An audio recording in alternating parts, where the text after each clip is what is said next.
Bonjour à toutes et à tous, nous sommes dans le studio radio du Foroma, centre social et culturel de Marsac-sur-l'Île, et à l'occasion de l'inauguration de ce studio radio, nous enregistrons une émission un peu particulière, nous allons y venir, qui sera animée par moi-même, donc je suis Mathieu Fro, j'ai 24 ans et je suis président de l'association World Up 24, et par Fanny, qui est à mes côtés.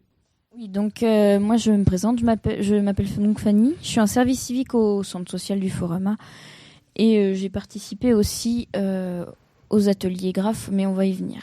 Donc voilà, pour expliquer un peu le contexte et pourquoi cette émission, je vais vous parler d'un projet qui a été porté par l'association World Up 24 et le Foroma depuis mai dernier. C'est un projet graffiti qui a été financé par la CAF et la MSA dans le cadre des appels à projets jeunes CAF MSA. Concrètement, le projet était d'organiser des ateliers d'initiation à la pratique du graffiti pour les jeunes. En juin dernier, donc, se sont déroulés 3 ateliers graphes avec les jeunes encadrés par 2 graffeurs professionnels, en l'occurrence Tony Malavasi alias Croner et Rémi Peytour alias RP.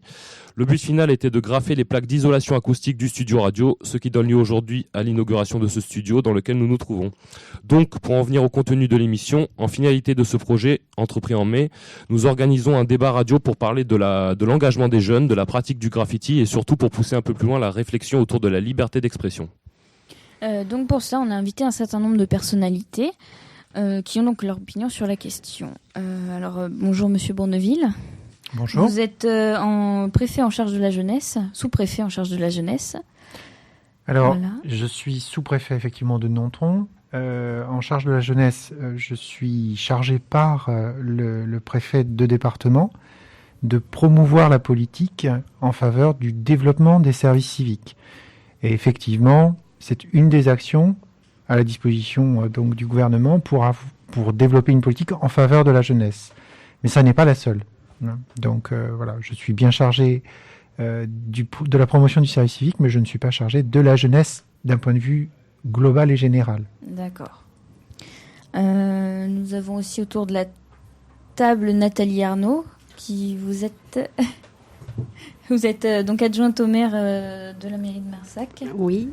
Donc pour nous, il nous a paru important de s'associer à ce projet dès le départ, c'est-à-dire dès 2009. Nous avons, avec l'association All Port Family, pleinement intégré le projet de graphe de façon effectivement à démocratiser ce mode d'expression et aussi par le fait d'essayer de l'encadrer un peu plus.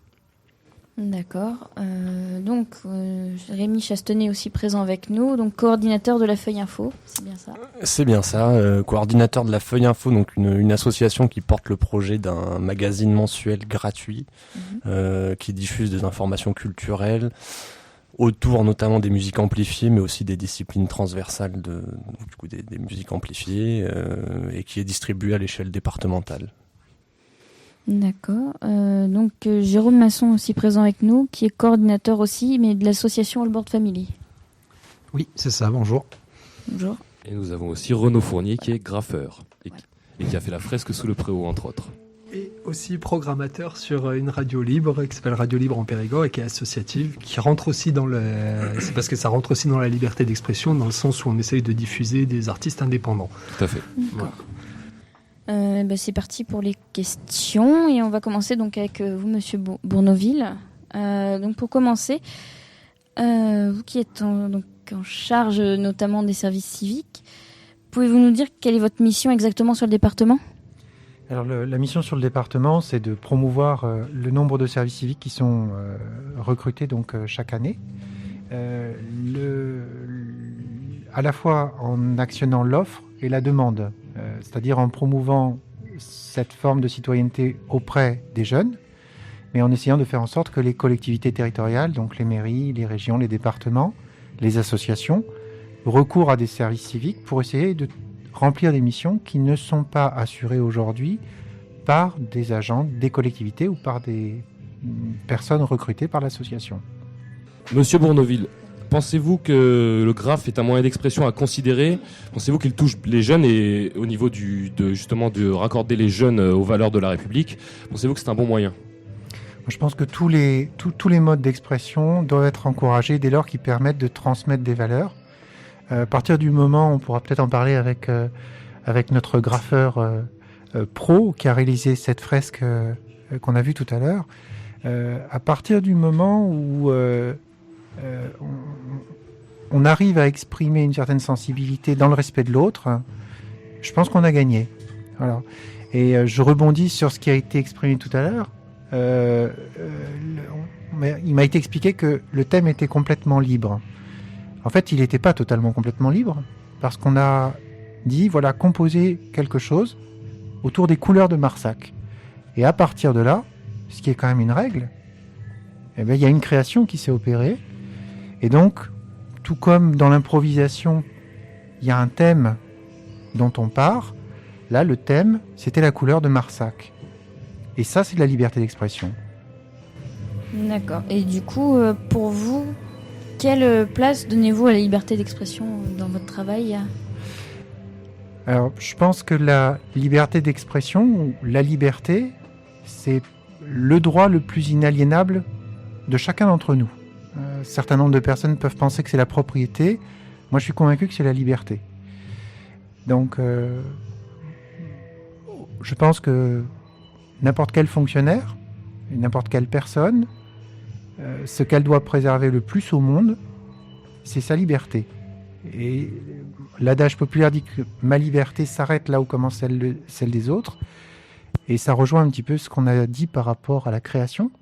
C'est-à-dire qu'on donne une règle, et puis chacun va exprimer sa sensibilité dans le respect de l'autre. Donc oui, je pense que c'est probablement la chose qu'il faut préserver le plus possible. Et c'est peut-être le bien le plus précieux que l'humanité a aujourd'hui. D'accord. Je vais maintenant m'adresser à Rémi Chastenay, et avec une question pas facile. Et donc Rémi Chastenay, vous êtes donc coordinateur de la Feuille Info, vous faites donc du journalisme. J'imagine que vous avez des barrières ou des limites à ne pas franchir. Qu'est-ce qui définit ces limites ? Vous les fixez-vous vous-même ou viennent-elles entre guillemets d'en haut ? Effectivement, c'est plutôt compliqué. Je les ai eues un peu en amont, ces questions, mais non, concrètement, la Feuille Info, du moins le média en tant que tel, le support papier, bien sûr qu'on est obligé de se fixer des limites.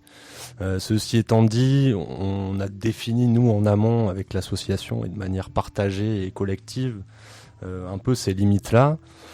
Après, c'est aussi à nuancer. Alors, je reviens tout de suite dessus, puisque finalement, c'est un peu la chose la plus proche pour nous. Ça a été l'événement tragique qui a eu lieu à Charlie Hebdo au début d'année 2015, et qui du coup a suscité chez nous une vraie envie de faire partager quelque chose. Donc on a par exemple pour la Feuille Info qui est sortie en février mis en place sur le verso, puisque c'est une feuille qui se déplie au format A3, sur le verso, on a donné la possibilité à des dessinateurs, à des artistes locaux notamment de s'exprimer sur le sujet, en leur laissant libre choix. Et puis finalement, ce qui est remonté à un moment donné, donc c'est plusieurs dessins, plusieurs exemples. Et il y en a un qui nous a paru un peu compliqué à diffuser. Donc vous avez mis une barrière, par exemple. Alors oui, on a mis une barrière. Enfin, la barrière, elle a duré 3 heures, parce qu'il a fallu qu'on en discute, qu'on sache pourquoi, et qu'on se dise, est-ce que ça correspond pas finalement aussi à notre éthique à nous ? Est-ce que, de quelle façon on va pouvoir soit diffuser et puis pouvoir argumenter derrière pour dire on diffuse cette chose-là parce que ça correspond à nos valeurs, ou au contraire dire on le diffuse pas parce que ça correspond pas à nos valeurs. Donc ça a été le cas, et ça a été juste à un moment donné aussi, théoriquement je pense que la liberté d'expression c'est le fondement de tout média. Mais malgré tout, du coup, c'est aussi l'expression de la démocratie, mais malgré tout, il faut arriver à définir certaines limites et pas tout se donner la possibilité de tout diffuser. Je prends l'exemple, de l'outil Internet, qui est notamment des réseaux sociaux, qui devient un moyen d'information de plus en plus incontrôlable. Alors, d'une part incontrôlable, mais du coup pris en compte par la majorité de la population.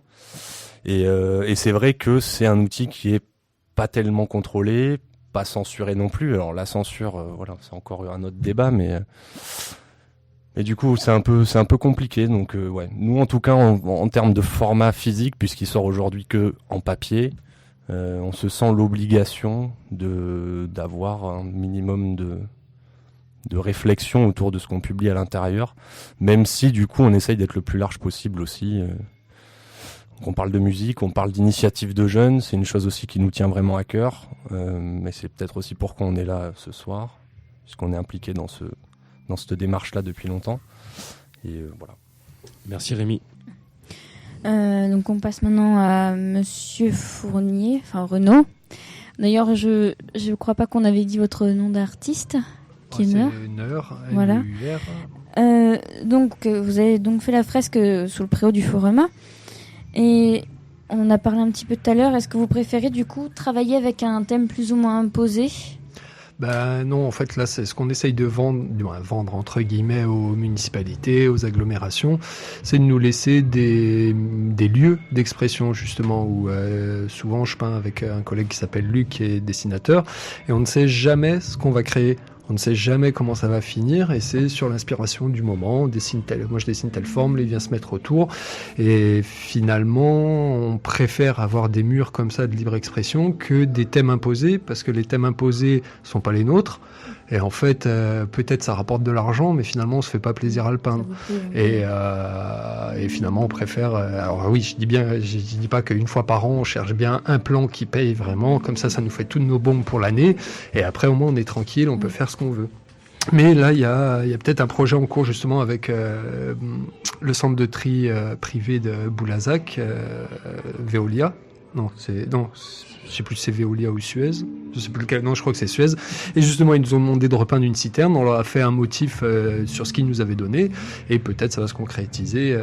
Mais c'est vrai qu'on va pas pouvoir faire nos dessins à nous.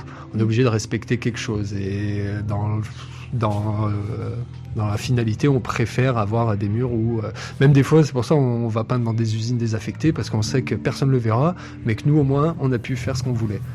Et c'est le principe d'une certaine liberté, quoi, de pouvoir créer justement liberté comme on veut. Artistique totale, quoi. Ouais. Et c'est bon. Après, on va pas écrire ou on va pas faire des choses. Comment ça s'appelle, trop trash non plus entre guillemets parce que ça nous sert de pub aussi quand on monte nos photos on dit bah ouais regardez on fait ça vous dirait pas qu'on vous le fasse là. Il y avait eu justement une fois une thème avec Luc où on voulait faire sur le Périgord et du coup il m'avait dit si tu veux on dessine une mamie qui est en train de gaver les oies et puis après on pourrait faire le canard ou l'oie qui découpe la mamie quoi pour sortir son foie pour changer un peu mais bon on a dit non c'est peut-être un peu trop trash et du coup finalement il avait fait juste des petits canards qui marchaient comme ça et les gens étaient des oies et les gens étaient contents ils étaient ouais c'est le Périgord c'est bien. Mais pour la côté liberté d'expression, ce que j'aime aussi dans la démarche qu'on a sur Périgueux, c'est que on donne aux gens gratuitement du entre guillemets de l'art parce que j'appelle pas forcément ça de l'art, pour moi ça reste du graphe, c'est du tag, c'est de la couleur, mais les gens souvent il y en a très peu qui nous disent c'est pas beau, c'est pas bien, au contraire ils nous disent merci de nous apporter de la couleur, merci de nous mettre de la vie sur nos murs.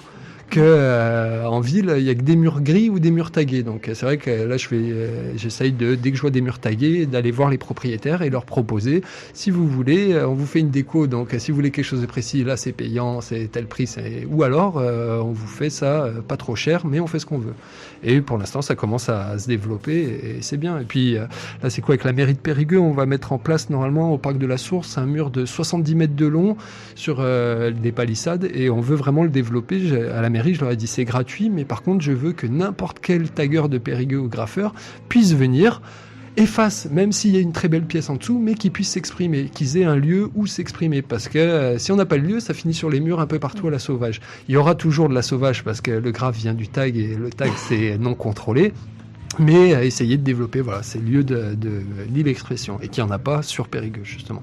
Et là, avec la mairie, M. Audy a l'air partant aussi, donc c'est en cours. C'est une bonne idée, je trouve. Plus après, on a d'autres projets aussi avec ERDF qui voudrait bien nous mettre à disposition plein de transformateurs tagués et qu'on pourrait repeindre justement comme on veut aussi. Et toujours, c'est en disant, par contre, on fait ce qu'on veut. Ça vous coûterait pas trop cher, mais on fait ce qu'on veut. Et bon, ça commence à prendre. Donc tant mieux, j'espère que ça va se développer. Alors, monsieur Jérôme Masson, vous qui, avec la Allboard Family, organisez des manifestations de graphes depuis plusieurs années. Pouvez-vous témoigner d'une certaine évolution des mentalités par rapport à cette pratique ? Est-ce plus ou moins compliqué aujourd'hui qu'il y a 5 ans, par exemple, pour organiser ce genre de manifestation ? Alors, c'est plus ou moins compliqué. Non, c'était très compliqué. C'est devenu carrément super simple puisque, comme dit Renaud, le regard des gens a complètement changé. Tu vois du graphe comme du skate. Moi, je vais faire le comparatif avec le skate parce que je viens de là, c'est mon expérience. Autant on se faisait virer de la rue et c'est comme ça que l'assaut est né. L'assaut est né grâce à un policier municipal, il faut le savoir, qui en avait marre de nous courir après. Et aujourd'hui, tu vois du skate partout, dans les pubs pour la Redoute, pour une pub pour un yaourt, pour n'importe quoi, c'est récupéré dans tous les sens. Et le graffiti, c'est pareil. Tu vois Monoprix qui sort une gamme de sacs à main avec des bouts de graffiti, machin. Marbeau qui fait venir un graffeur pour une expo. Donc non, c'est quand même devenu... c'est beaucoup démocratisé. C'est beaucoup plus toléré, beaucoup plus démocratisé. Sur l'agglo, nous on bosse là-dessus. Alors l'asso elle a 18 ans, on s'est pas mis dans le graphe au tout début, mais ça fait peut-être bien 15 ans quand même, avec Luc, au tout début. Voilà, le tout premier graffeur que j'ai rencontré sur le coin, c'était Luc aussi. Quand Renaud est arrivé, on s'est attrapé sur Internet, on a discuté.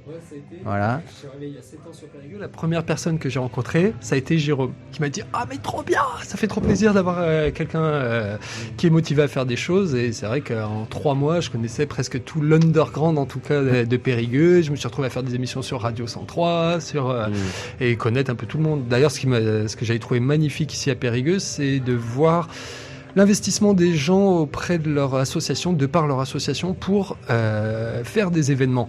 Et avant, je m'en étais pas rendu compte. Et ici, je trouve que s'il n'y avait pas les associations, mais il y aurait rien.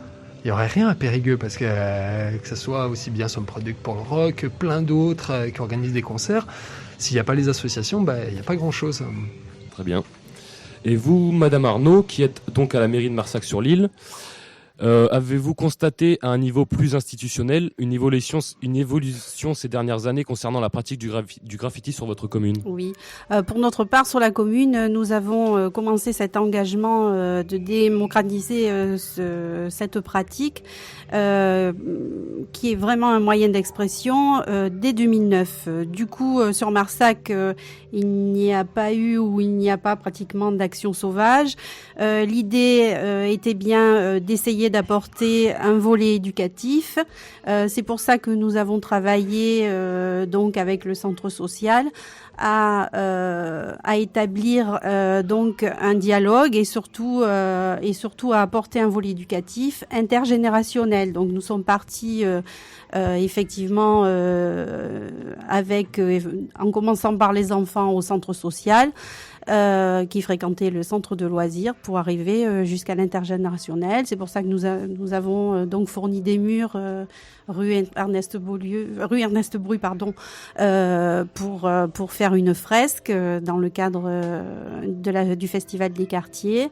Et puis petit à petit, nous avons aussi essayé de montrer aux enfants qu'il était possible de graffer sur d'autres supports que les murs, à savoir des planches, des bâches plastiques, enfin, etc.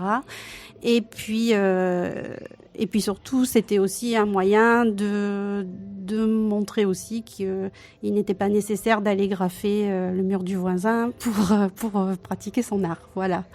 Et donc, du coup, c'était vraiment d'essayer de faire en sorte que tout le monde puisse s'approprier cette manière d'expression. Voilà. Et est-ce que vous pensez que le graphe est un moyen d'expression à prendre en compte ? Oui, c'est un moyen d'expression à prendre en compte, bien entendu, au même titre, effectivement, que ce qui pourrait être du journalisme, de la radio. C'est un moyen d'expression, c'est un art. Enfin, moi, j'en reste convaincue. Et donc, du coup, il doit avoir les mêmes valeurs et doit être pris au même titre que les autres formes d'expression. D'accord. Merci. Donc, merci d'avoir répondu aux questions. Et donc, pour terminer autour du thème de la liberté d'expression, on se souvient des attentats de janvier dernier que Rémi a évoqués tout à l'heure, qui ont été démonstratifs quand même de la complexité de l'idée de la liberté d'expression.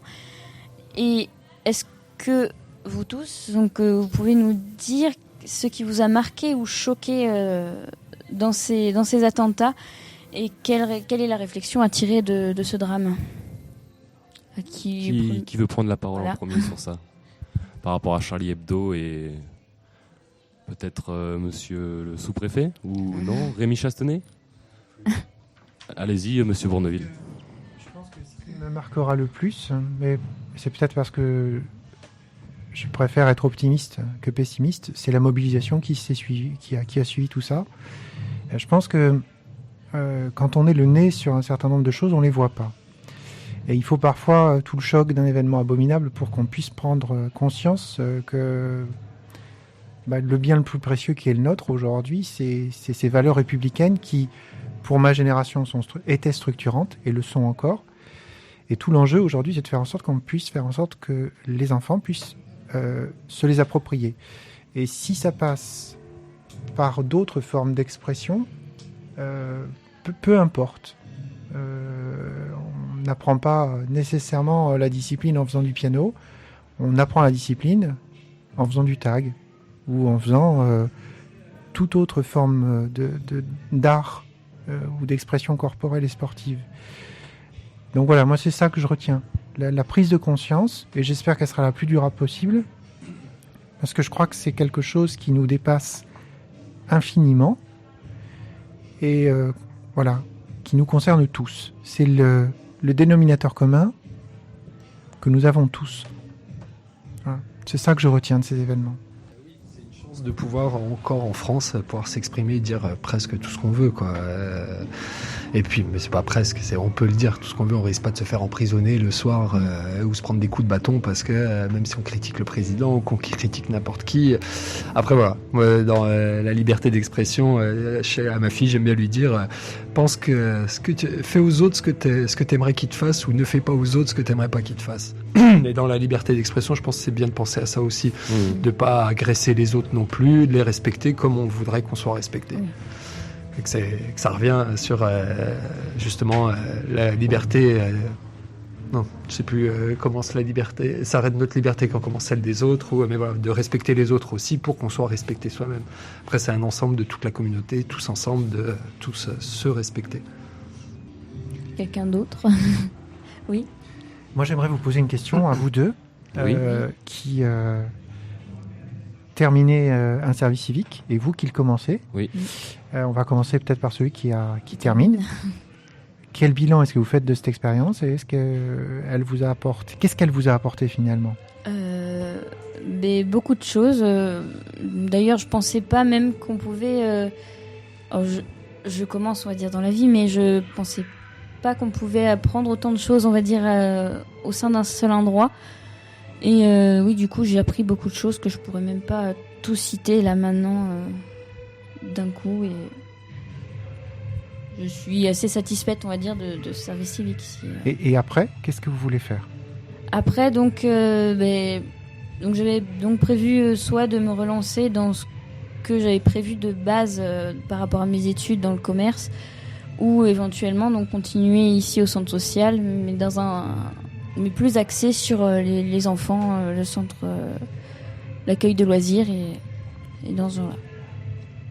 Et vous, Mathieu, qu'est-ce que vous êtes venu y chercher? Alors moi, ce que je suis venu y chercher, c'est suite à un parcours scolaire plutôt chaotique à partir du moment où j'ai eu le bac et quelques problèmes de santé. J'ai jamais vraiment travaillé, j'ai fait dans l'associatif mais pas dans le professionnel, donc je cherche à travers ce service civique qui est chez Radio Libre en Périgord, donc qui est notamment la radio, c'est quelque chose qui me plaît. Mais je cherche à essayer de m'insérer dans le monde professionnel et j'y cherche une première expérience professionnelle tout simplement. Je précise qu'autour de nous, dans le studio, il y a des spectateurs et qu'ils sont aussi invités, s'ils veulent, puisque nous avons des micros sans fil, s'ils veulent dire quelque chose sur leur vision de la liberté d'expression, si quelqu'un a sa vision de la chose. Personne ne semble vouloir intervenir. Donc, je pense que nous allons mettre un terme à cette émission et que nous allons remercier d'abord tous les invités d'être venus s'exprimer sur la question. Merci à vous. Un mot de la fin, il y aura le 21 octobre une journée de rencontres jeunes et élus à la filature de Lille. L'événement s'appelle #JeSuisJeune. Il y aura également des discussions, des débats radio, avec notamment M. Bournoville qui était présent aujourd'hui, mais également le préfet de la Dordogne et d'autres invités, je n'ai pas la liste. Et bien sûr des jeunes. Le thème global sera la jeunesse à travers des sujets tels que l'engagement des jeunes, les politiques jeunesse, etc. À savoir, lors de cette journée sera célébré l'anniversaire des 5 ans du service civique. C'est donc le mercredi 21 octobre à la filature de Lille. Merci à tous et à bientôt. Merci. Merci.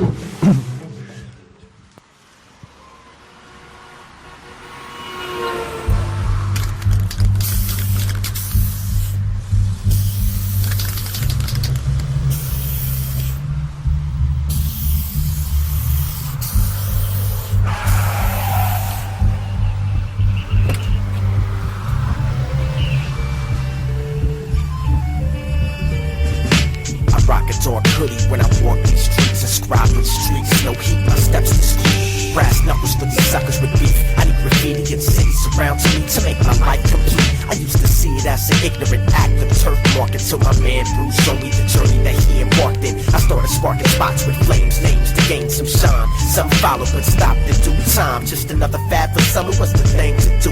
But I seen it as 12 ounces of soul that I could escape through. I hate crews who bang with straps. They bust caps on cats who catch tags in the wrong neighborhoods they at. But that's a part of the game, the craft life, the rush of adrenaline you feel.